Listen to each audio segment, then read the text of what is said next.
Bhagavate Vasudevaya.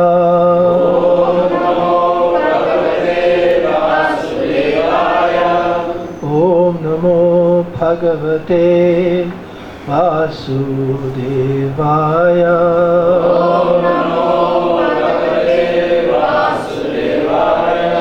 Om Namo Bhagavate Vasudevaya.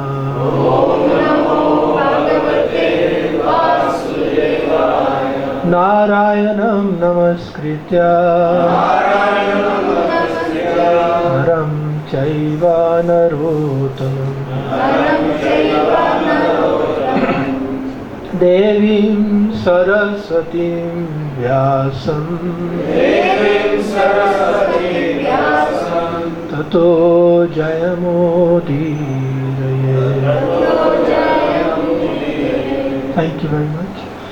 Reading from Srimad Bhagavad Gita as it is, chapter 3, text number 12.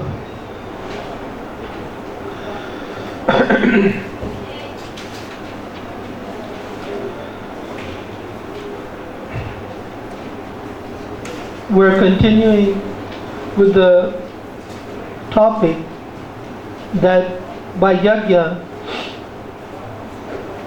the demigods become pleased. And because they become pleased, they bestow upon us all the things that we find desirable. Ishta Bhogan. So now Krishna takes the discussion further, that there's a negative side to it. If you don't please the demigods by sacrifice, then you become a thief. So there is a consequence to not pleasing the demigods through sacrifice to Krishna. The sacrifice is to Krishna, but the demigods become pleased or displeased. Text number 12. Ishtan bhogan hi vo deva dasyante yajna bhavitaha tai dattan apratayebhyo yo bhukte stena eva saha.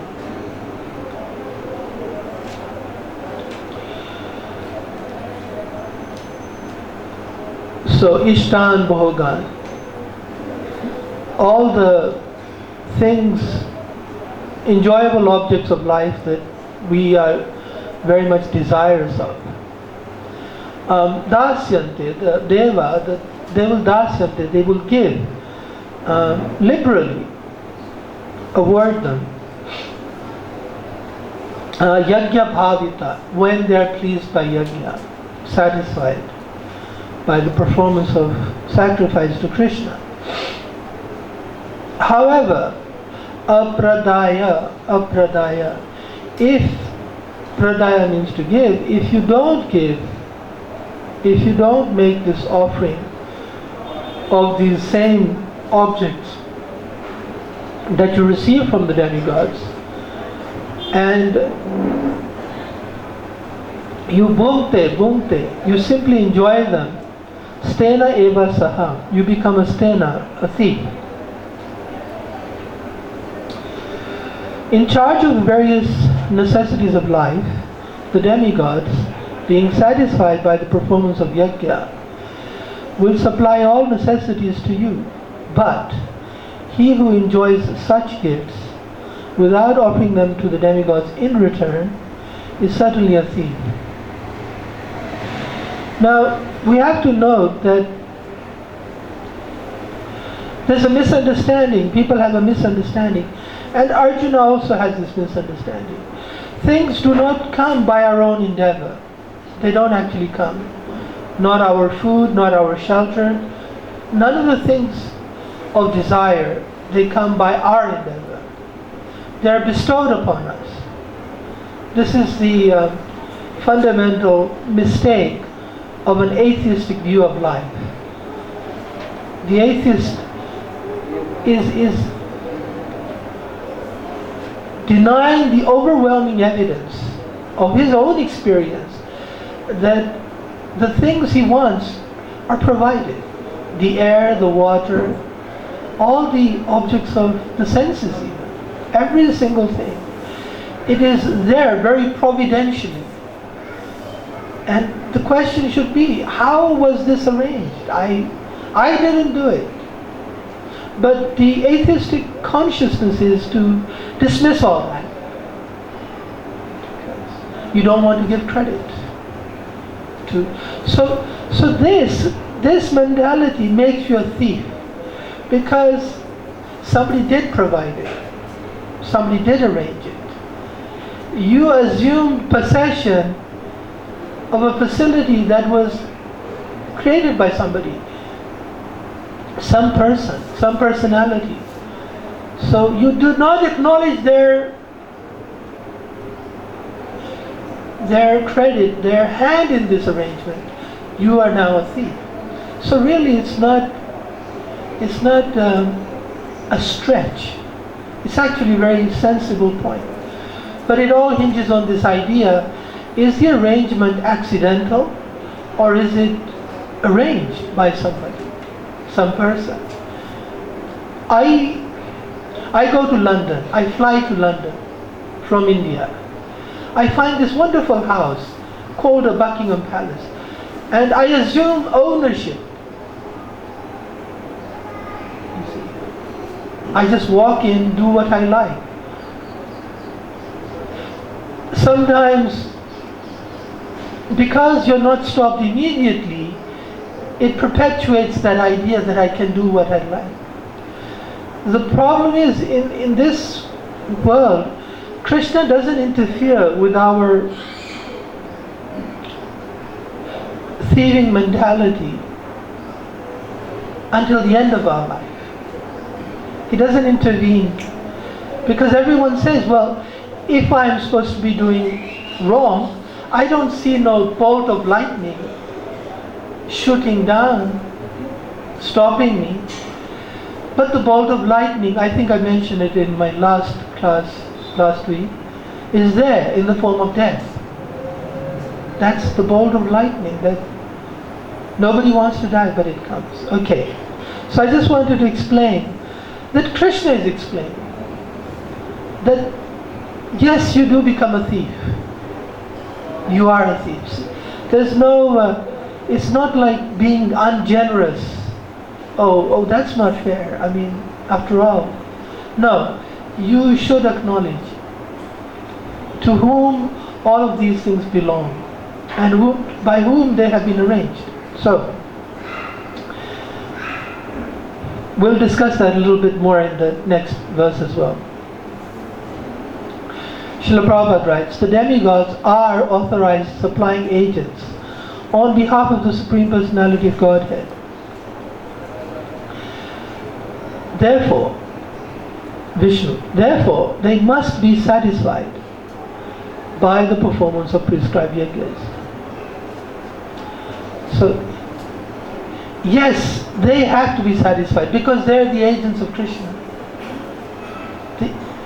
You can't just dismiss them. Krishna has put them in charge. It's a bit like a president of a temple makes an arrangement. He makes a head pujari, a head of this. So, you're expected to go through. That's his arrangement.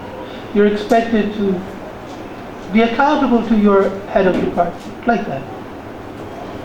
In the Vedas, there are different kinds of yajnas prescribed for different kinds of demigods, but all are ultimately offered to the Supreme Personality of Godhead.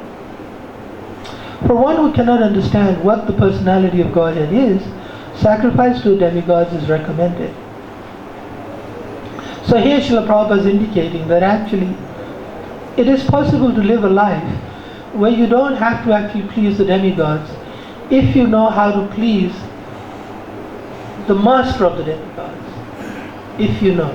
So, but if you remember, this has a lot of meaning and significance, especially for a person in the bodily concept of life. And try not to be too dismissive of it. because we are in the bodily concept of life. We are. It has relevance. It's best if we take a little bit of a humble role, and because aside from pleasing the demigods, there are other associated factors that make a big difference in our life, such as the three modes of material nature, such as our prescribed duties. So we'll try that. So even if you're not too enthusiastic about worshipping demigods or pleasing them, still it's in the arena of the bodily concept of life.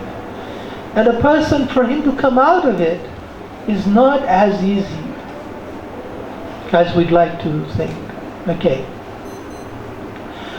And this also ties in with that topic of debt, rini charaja. And there is a debt. There is a debt to the demigods, as with other personalities, forefathers, the great sages. So naturally, we have to acknowledge the debt, if not pay off the debt. Okay. So Srila Prabhupada now starts a topic on this idea of worship of the different demigods varies from person to person.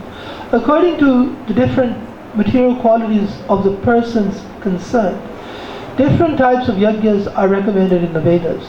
Worship of different demigods is also on the same basis, namely according to different qualities. For example, the meat eaters are recommended to worship the goddess Kali, the ghastly form of material nature, and before the goddess, the sacrifice of animals is recommended. But for those who are in the mode of goodness, the transcendental worship of Vishnu is recommended. So, see, this is focusing on the word bhukte in the verse, bhukte, things that you enjoy.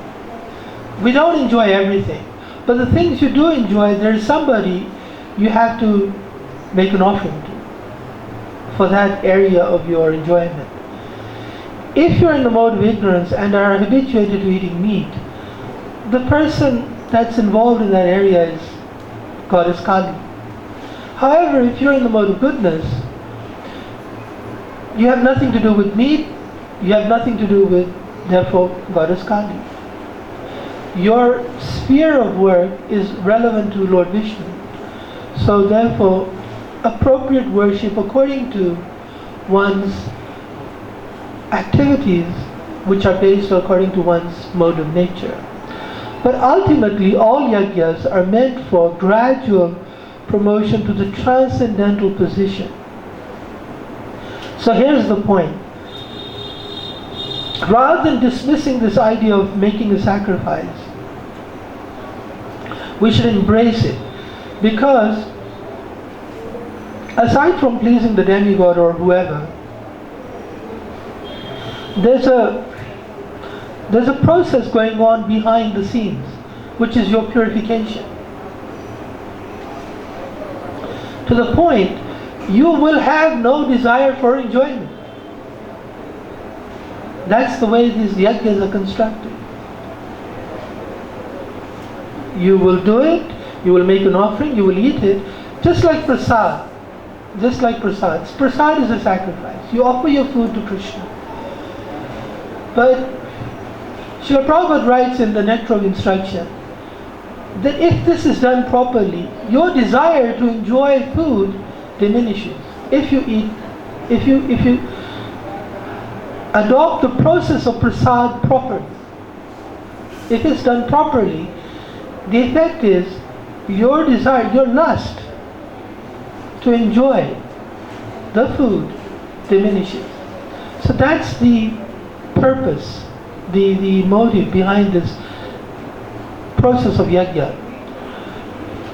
Then Srila Prabhupada mentions about 5 kinds of yajna mentioned for ordinary men. But then he goes to this point, which is worth repeating.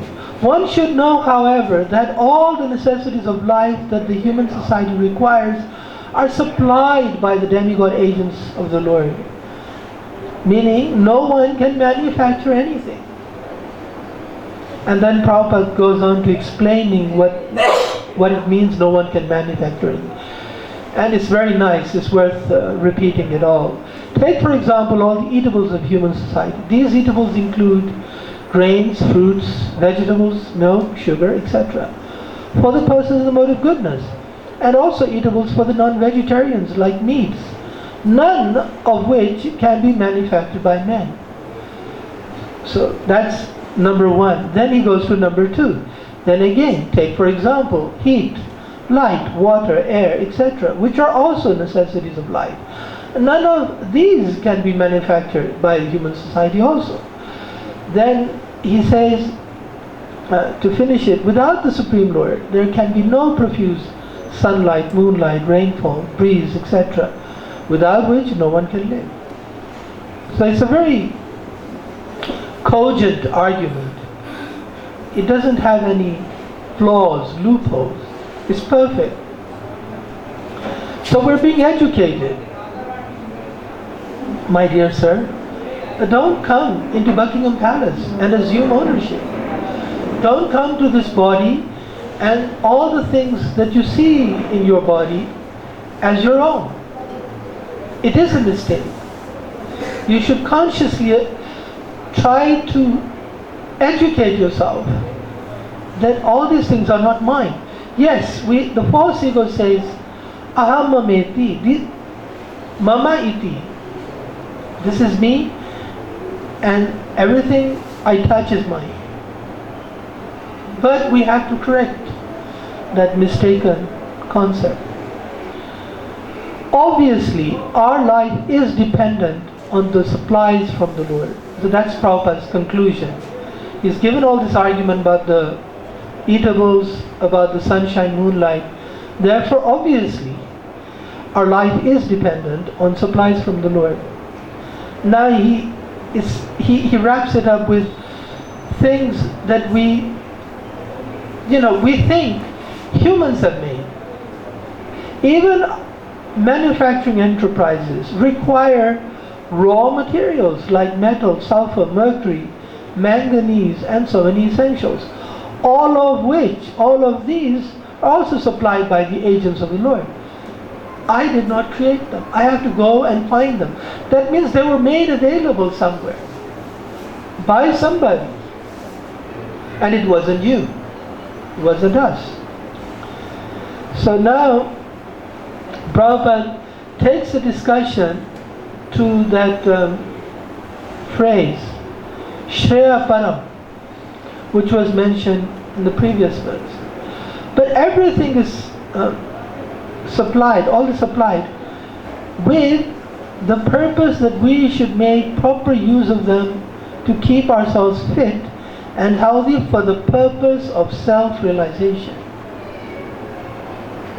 So the question is, well, if all these things were not there for me to enjoy, why is it there? Why is Buckingham Palace there? It's not for me. No, it's there for a purpose, and that purpose is all these objects that are provided. They serve a purpose for us to keep ourselves healthy. For what? Healthy for what? Healthy to be healthy? See, now people are so foolish. They're trying to keep themselves fit. For what? In order to stay fit. It's just like if you have a car. You keep it in a good running condition. Why? To keep it in a good running? No, to go somewhere.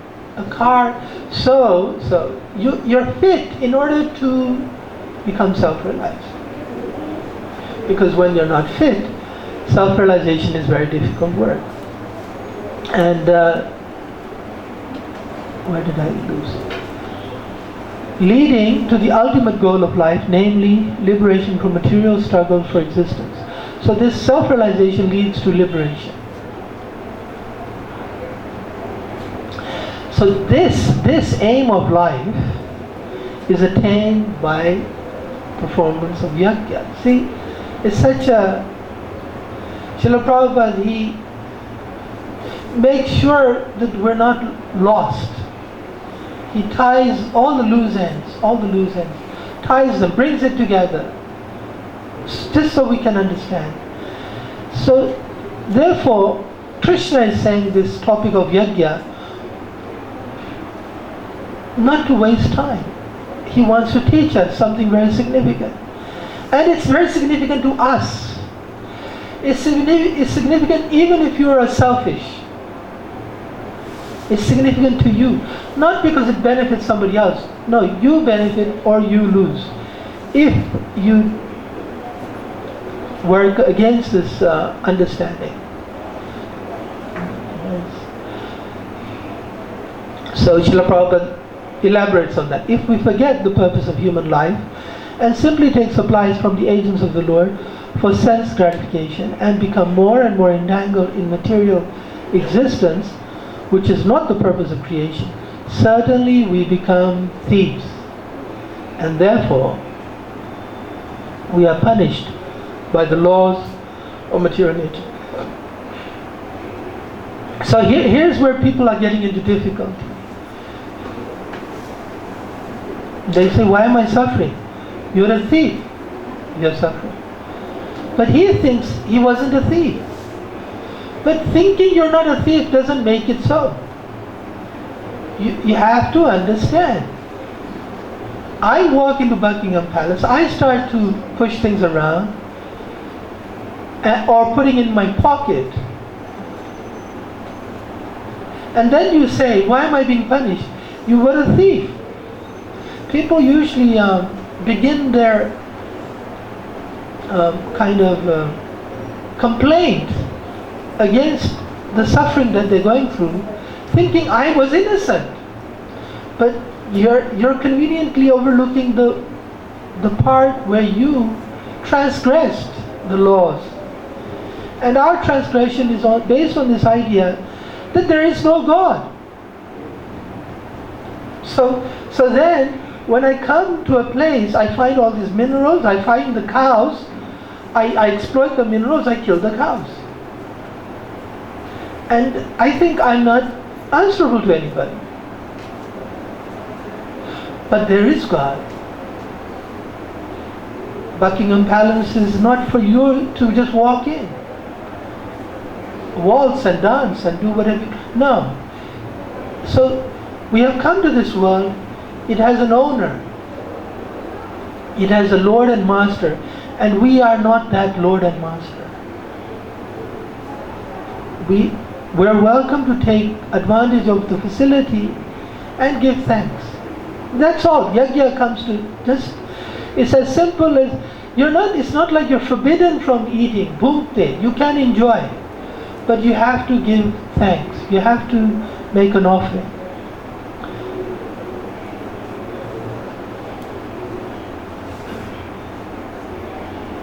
Now the question comes, why am I hearing all this?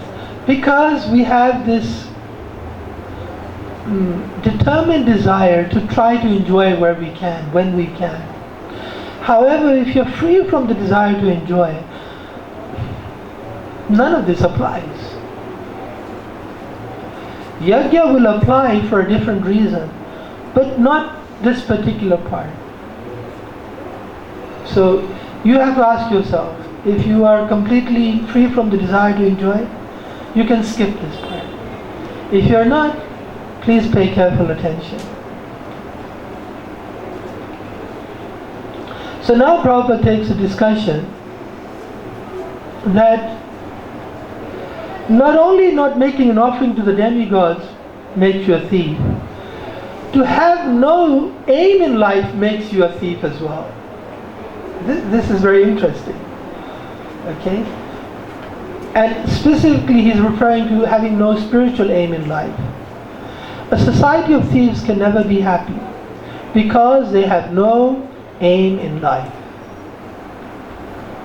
It's very interesting. The happiness is not possible without an aim in life. So it's a very profound statement actually. it needs a few seconds to think about. A few seconds, a polite way of saying maybe a year or two. Just think on this very carefully. It's people, for example, Prabhupada gave this example many times. Okay, so here's his example. The Europeans, they went to America and they took over the land. Of course, they conveniently forget to mention there was Red Indians there or whatever, who were displaced or wiped out or whatever. And they're saying, well, this is the land of milk and honey. Okay, granted. So you're a thief, you took over, but why are you not happy? Because possession of objects is not an aim in life. What are you going to do with, what's the purpose? You got a car, you're looking after the car, it's running well, but you're going nowhere. Unless a person is achieving an aim in life, and that aim in life can only be spiritual. There is no other aim in life. You cannot be happy.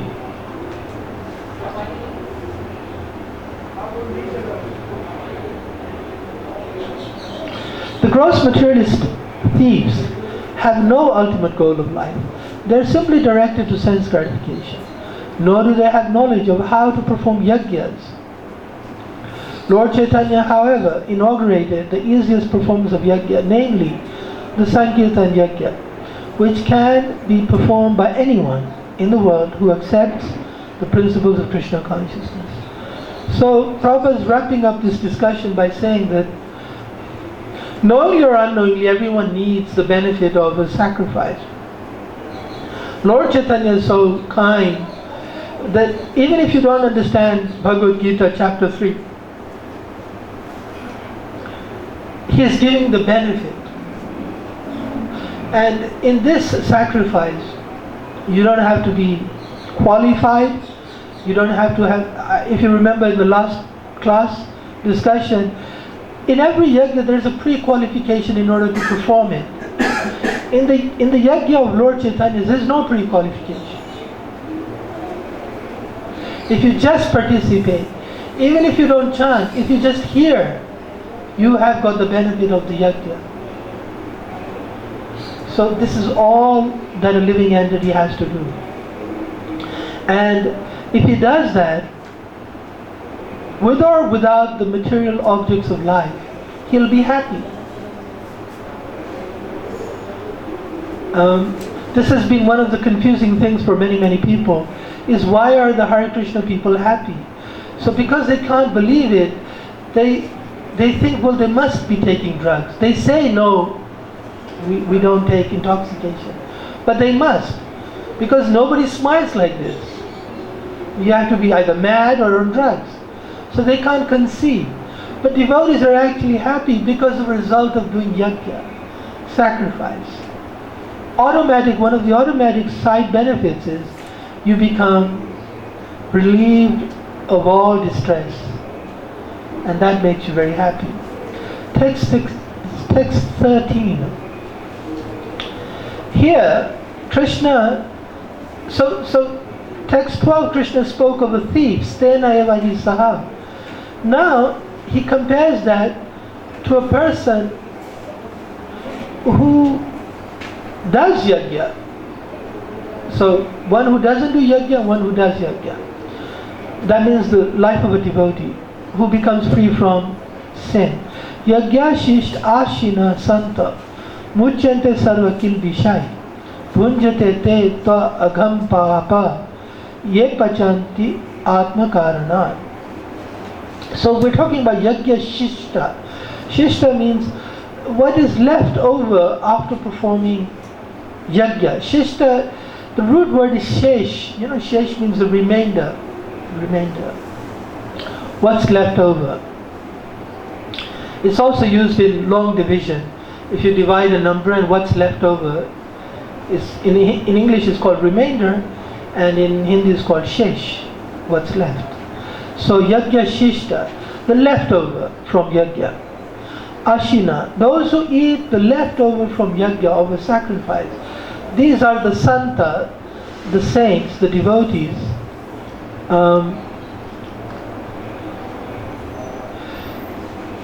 Muchyante, they become free from one problem, two problem, no. Sarva kilbishai, from all faults, from all sins, from every offense, from every guilty thing they may have done. Bunjate.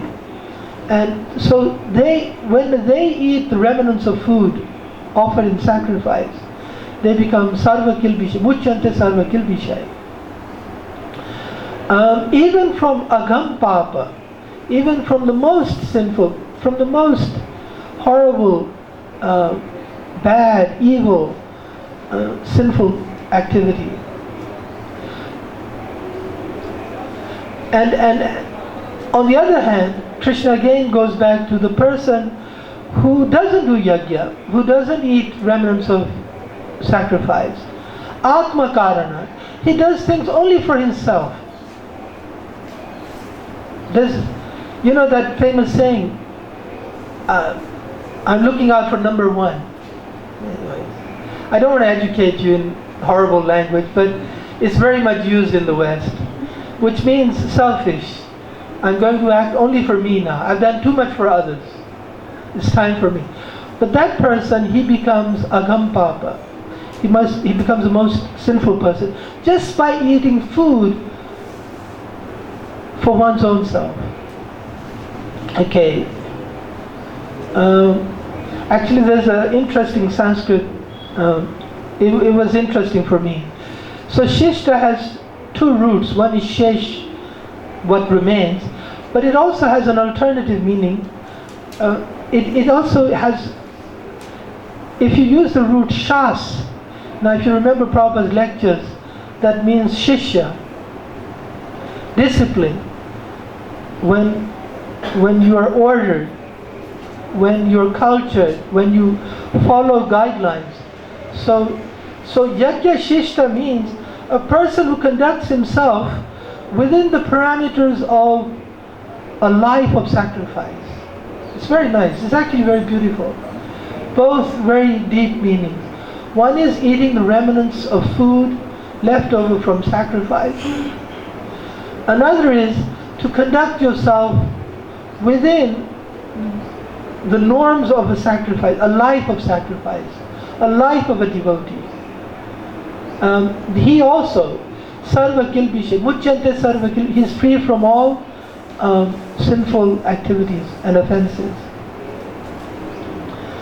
Okay, Srila Prabhupada's translation. The devotees of the Lord are released from all kinds of sins because they eat food which is offered first for sacrifice. Others who prepare food for personal sense enjoyment verily eat only sin.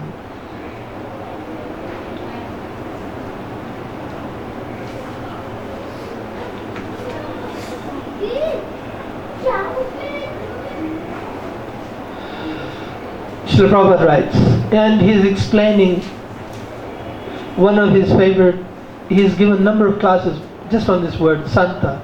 The devotees of the Supreme Lord, or the persons who are in Krishna consciousness, are called Santas, and they are always in love with the Lord.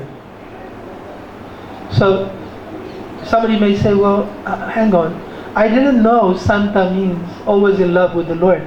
So Prabhupada gives the evidence, as it is described in the Brahma Samhita. Premanjana churita bhakti vilochanena santa sada eva hridayeshu vilokayanti.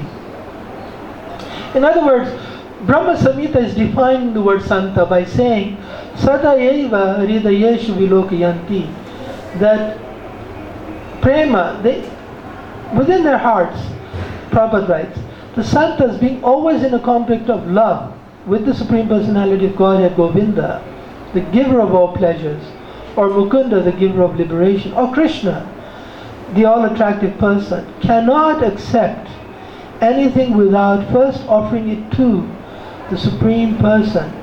Meaning, They cannot accept anything unless they first offer it to their beloved. That's Santa. A Santa does that. He's habituated.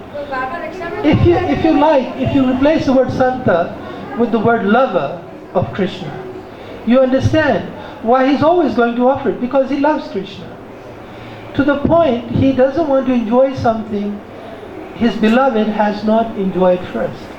So it's a very confidential meaning, but it helps a devotee, because as devotees we want to cultivate this particular trait. We don't want to be just mechanical, Namo Brahmanya Devaya Go Brahmana Hitaya Jai. It's ready. It's done. We want to have this feeling that we're making this offering prompted out of love. I would like my Prabhupada goes through it very nicely. My Govinda, Mukunda, Krishna, he wants to give to his beloved, who he sees very affectionately in a very personal fashion. And then, so naturally, he cannot accept anything without first offering it to Krishna. So he doesn't worry about, did I offer this or not? Because his mood of love, he does it automatically. It's interesting, my own personal experience. I was a young kid, and so we were in England. Must have been the first time in England I got a pair of new shoes. So okay, I'm thinking I put them on. They said no, go and offer it to Krishna. Shoes, you think of offering food, incense, lamp, shoes. I was like, but of course, I conduct myself within whatever the parents say. You did it. So afterwards I realized you offer everything. Everything. And Bhaktivinoda Thakur sings like that. Yogi Chumoy. Sorry? Manasa Deha Geha Yogi Chumoy. Arpilu Tua Pade Nanda Kishore. Everyone's very alert. That's good. We like alert. So Manasa Deha Geha. So not just shoes, my mind, my body, my Geha, my house, everything. Oh, Nanda Kishore. So Prabhupada is expressing that sentiment here. Okay.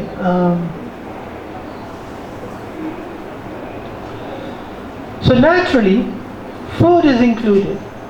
If you're going to offer your mind, your body, your house, food is included. Therefore, such devotees always perform yajna in different modes of devotional service, such as Shravanam, Kirtanam, Smaranam, Archanam. So, very nice how Prabhupada took it and applied it, showed us an insight of how this principle of yajna applies even to a devotee's life. And it's not a rule and a ritual anymore. It's actually Raganuga Bhakti. People make this accusation, Bhagavad Gita is just kind of mechanical stuff. This is not mechanical. This is very, very deep. And these performances of yajnas keep them always aloof from all kinds of contamination, of sinful association in the material world. So here's another thing. This pattern of a devotee, of a santa, of offering everything for Krishna, it immunizes him from, see, one thing you have to understand, all these objects of the senses, they have an influence. If you remember, what was the influence?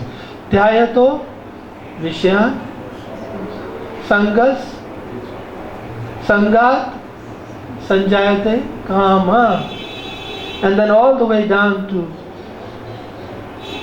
Pranashyati.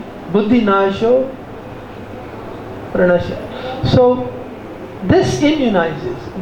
These objects don't have that influence upon you anymore. Others, Prabhupada says, who prepare food for self or sense gratification, the Atma Karanat, right, are not only thieves but also eaters of all kinds of sins.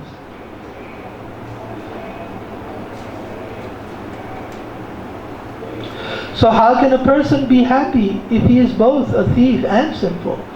It is not possible. Therefore, in order for people to become happy in all respects, they must be taught to perform the easy process of Sankirtan Yajna in full Krishna consciousness. Otherwise, there can be no peace or happiness in the world. Meaning, everyone should be made into a Santa, a devotee. But it was interesting that Prabhupada included Shravanam, Kirtanam, Smaranam, Archanam as Yajna. In other words, when a person is thinking of Krishna, hearing about Krishna, he is performing Yajna. You don't have to stop that in order to do something else. For example, if I give this example of a fire sacrifice, if you just put fruits and vegetables, after the sacrifice they're all considered offered. If you do the same thing when you're hearing Srimad Bhagavatam, Bhagavad Gita, fruits and vegetables, they're all offered. You don't have to separately offer them afterwards. Because the yajna took place. The yajna took place. The essence of yajna is offering to Krishna. The offering doesn't take place only when you do Namo Brahmanya Devaya Go Brahmana and ring a bell. It has taken place when you are Krishna conscious. It has taken place. So I'll end here. The next part tomorrow is really good. Next 2-3 we will go into the science of how the demigods make our arrangement for all our needs. It's quite good. I come from a scientific background, so it's really a bit. So if you have a scientific inclination, do come tomorrow. Thank you very much. Are there any questions?